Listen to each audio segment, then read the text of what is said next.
This is Chapter 9, Part 3. We left off last time talking a little bit about some of these fentanyl analogs. So we're moving up fairly close to the present time. In 2017, the DEA instituted emergency measures to make all analogs of fentanyl designated as Schedule I controlled substances, rather than having to respond on a piecemeal basis to every single analog as they became introduced. So these sort of different types or variants, analogs of fentanyl, are being sort of developed and spread on the streets rapidly enough that the DEA felt it was necessary to sort of change their policies and institute these emergency measures where they could respond more quickly to these new variants and, designate them bad, if we want to use a simple term, Schedule I controlled substances, illegal, criminal, so they could enforce the law, trying to stop the distribution and sales of these analogs. The availability of illicit fentanyl and fentanyl analogs has become the dominant factor in the rise of opioid overdose deaths and drug overdose deaths in general. Okay, so we've stressed that in videos in an earlier chapter. I've got a graph coming up here where we can stress that, a couple of graphs where we can stress that again. We'll get there in just a second. It is less common in recent years for an opioid overdose fatality to be the result of heroin alone. So again, the fentanyl might be mixed with other drugs, may not be pure, may be mixed, but it's the driving drug behind the current epidemic of drug overdoses. So that's clearly the case. I believe we'll see here in the graph that the sort of how heroin has been eclipsed. Here we see, it's a great graph, one that's fairly recent. You know how data is always slow and kind of behind the times. So what we see here on the x-axis is the year that we're looking at. So we go all the way back to 1998 and then forward to 2021. And then in the y-axis, you see this is deaths per 100,000 population. So adjusting for how big the United States, how many people the United States has, because the United States grows larger every year in terms of people. So we adjust for that by using this rate, and then you can see what's the first thing that grabs you? This explosion of this top line, which is any opioid overdose. And that, of course, has basically escalated over the past decade and has been going up for a long time. Let's go ahead and look at these waves. This is not taken from the textbook. This is an updated graph that I located on the internet. First wave here, 1998 to 2010, I'm looking in that blue, looking over to the left at the blue area. Rise in prescription opioid overdose deaths. Okay, so you can see how the 2000s were an increase in sort of prescription drug overdoses, and you can see that with the blue line there. Again, that top line is all the opioids put together. So what was dominating the scene in the 2000s was heroin. I'm sorry, was commonly prescribed opioids. And then we move to the second wave, 2010 to 2014, and there you see an increase in, see that line that's heroin, sort of a dark orange line there.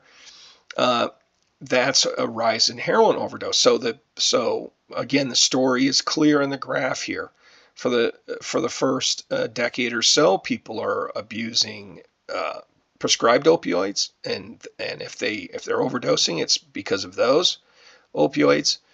That shifts over to heroin in 2010 to 2014. Then we look at the next wave, the third wave, which is 2014 to 2019. And that's sort of, on my screen, it's sort of a light, like a lavender sort of color or something like that.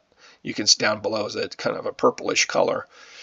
So third wave, 2014-2019, a strong rise in synthetic opioid, basically fentanyl, overdoses. And that's the second half of the 2010s, right, 2014 to 2019, and that's a real explosive.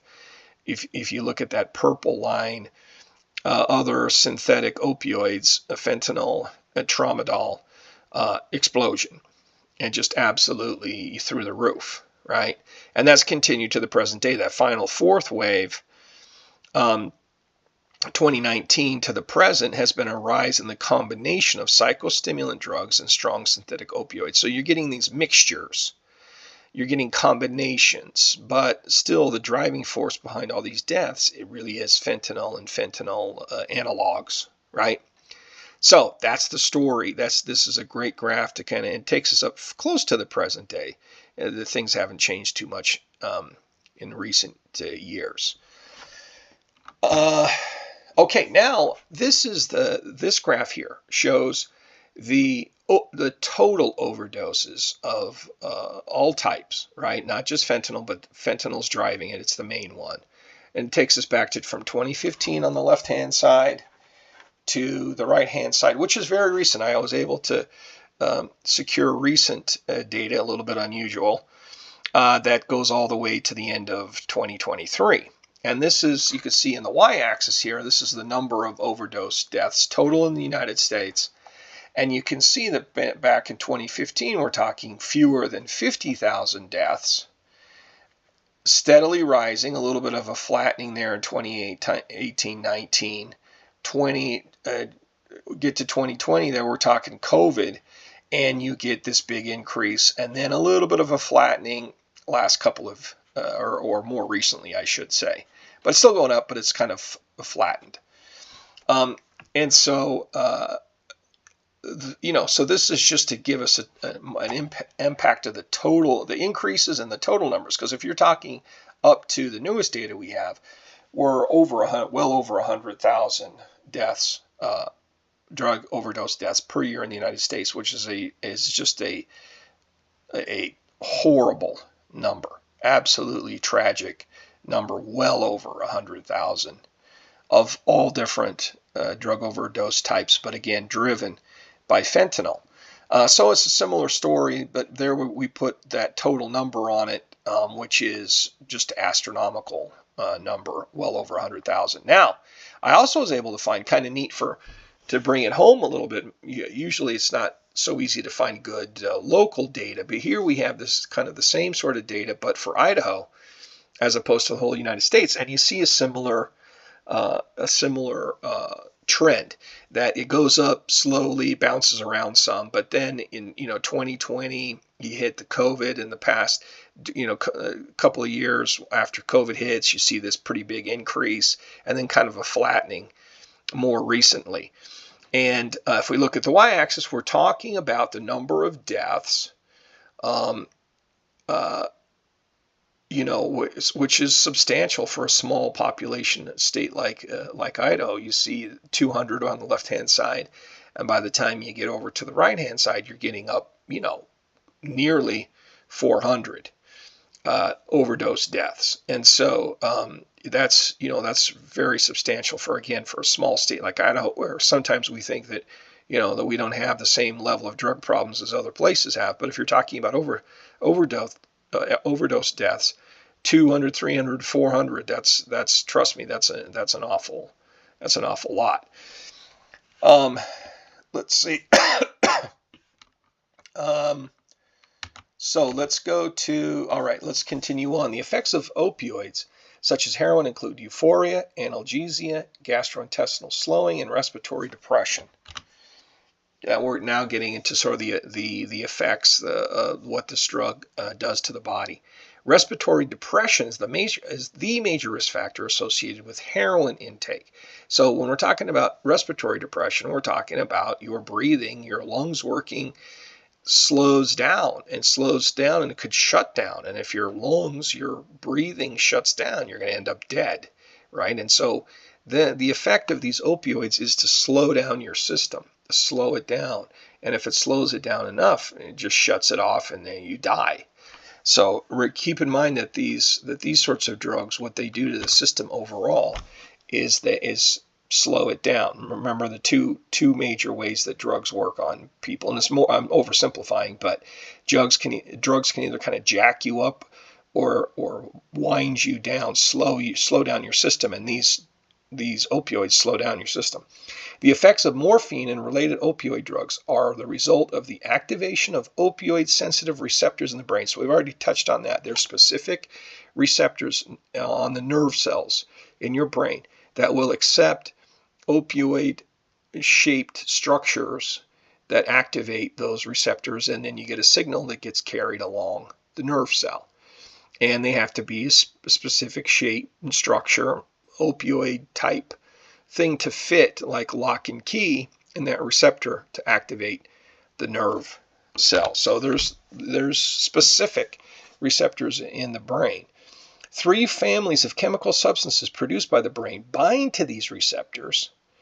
These chemicals are collectively known as endorphins. So those endorphins is a term that for these substances that are produced by the brain that bind to receptors.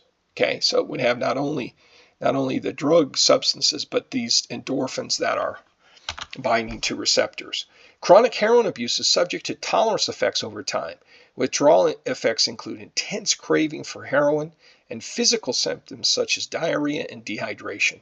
So one of the reasons why these opioids of different types are so addictive is that your body becomes so dependent on them that when you deprive yourself of these opioids, you get really strong, very powerful and unpleasant physical withdrawal symptoms that make you want to go back and get some more drugs because you feel really awful when you don't have it. One of the major problems surrounding heroin abuse is the unpredictable content of a heroin dose. So it's not only fentanyl that's really dangerous, that you get a little bit too much in a dose and maybe it could kill you. Fentanyl is not the only opioid that has that problem.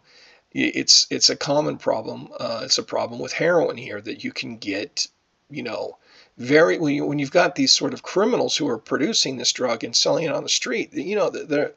They're not exactly professionals, and so you can get more or less. It can vary the intensity, the purity, the concentration of the drug. So you're really gambling when you use this stuff from the street because you don't know what you're getting. Treatment for heroin abuse includes short-term detoxification and long-term interventions that address the continuing craving for the drug and the physical dependence factors. Medically assisted treatments currently available are based on buprenorphine, which the brand names Subutex, Suboxone, and Sublocade, and naltrexone or Vivitrol. Again, all those names you don't need to worry about. Just realize that there's medically assisted treatments based on these various drugs. Methadone, now that's one that's a little more commonly known. Again, as we've seen earlier, a opioid itself. Maintenance, so you have these maintenance programs, these drug program, treatment programs where you're using methadone to focus primarily on the physiological needs of the heroin abuser, whereas therapeutic communities and support groups focus on his or her long-term reintegration in society. So usually with a lot of these treatments, now that we're getting into talking about treatments, very often these treatments will have a twofold approach where they're like, okay, we'll give you something like methadone to help you kind of deal with your withdrawal symptoms, which are super intense and super difficult to overcome. But we're not going to leave it just at that, where we're treating you medically. We're also going to be treating you psychologically and socially, where we're going to be dealing with support group focus, with therapeutic communities, programs that are working on issues, psychological issues, social issues. Integration into society and getting integrated into society in a healthy way where you could avoid future drug abuse, that kind of stuff.